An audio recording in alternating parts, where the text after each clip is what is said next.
David, after you. Given that you are an expert on the monarchy, we've got you a throne.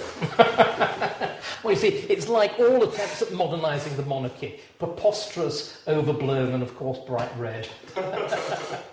I have a throne too. Yes, well, I suppose this is the new democratic monarchy. We all have thrones. Yes.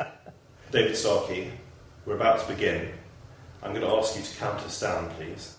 9. No, 2. Okay. Okay, we're starting.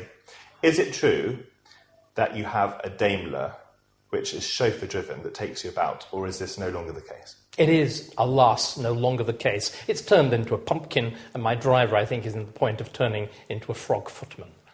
Now, you have a reputation, amongst some perhaps, as the rudest man in Britain.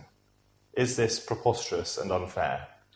I think it is preposterous and unfair, but on the other hand, it was extremely valuable. I always say it was worth at least $100,000 a year.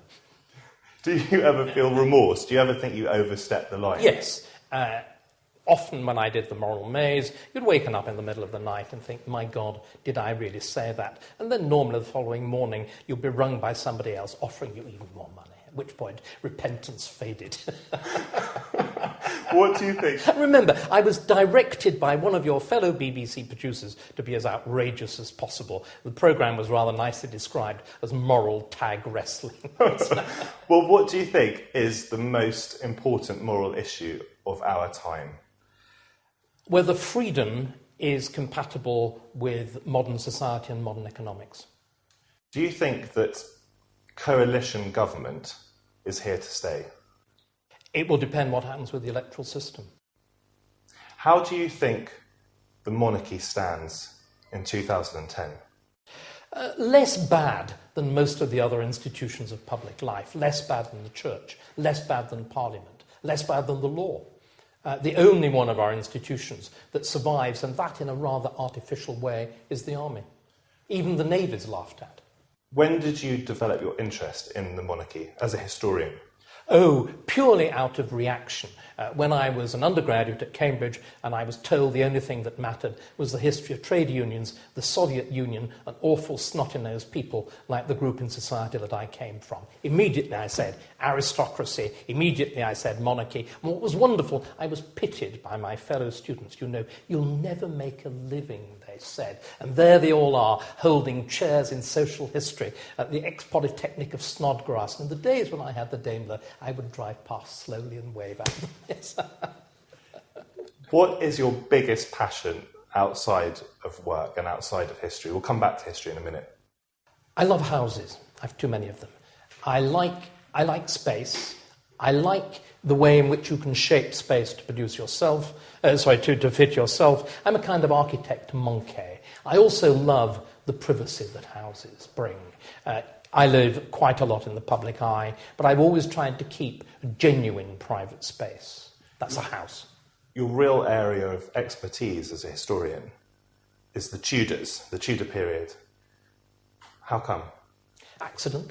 Like everything important in my life. I had a teacher at school who gave me the run of his library, and that was his area of interest. I went to Cambridge, and there were two great figures. There was Geoffrey Elton, and there was Jack Plum. Plum showed no interest in me, was too keen on Sharma, so I was left with Elton, which was the Tudors. You know an awful lot about Henry VIII. Mm-hmm. Which of his 6 wives interests you the most? I used to say Anne Boleyn. I've now decided Catherine Howard. She has such a wonderful record of teenage sex, and she demonstrates, that we really did it before 1963. Anne Boleyn, her reputation has been enhanced by David Starkey. Is this true? Yes, and many others. What I tried to do was to say, she wasn't just a sex pot. The essential of her power, like Cleopatra, the famous phrase, the length of the nose, it was her ability to seduce Henry, but she was intelligent, she was interested in matters religious, and she was above all Henry's backbone. It was she who drove him. Which do you think is the most significant century in British history? Oh, the 16th, I would say that, wouldn't I? But I could also support it. Before the 16th century, we are another European Catholic country. After it, we're a very oddball Protestant nation. And by the way, the Channel has become the widest strip of water in the world. Do you think that humanity is progressing or regressing? I think it's doing a little bit of both. There are many areas. Medicine is the most obvious. Technology is another, where clearly we're soaring ahead. Other areas like language, like music, like social responsibility, like politics, we're arguably regressing. Is there a philosopher whom you most admire? No. Mostly, I think philosophers are rather tiresome people who make very simple things very complicated. And that, on another attack, is it. You had me floundering around trying to think of the next question. It was very entertaining. Thank you very much. Great pleasure, yes. Really nice to see you.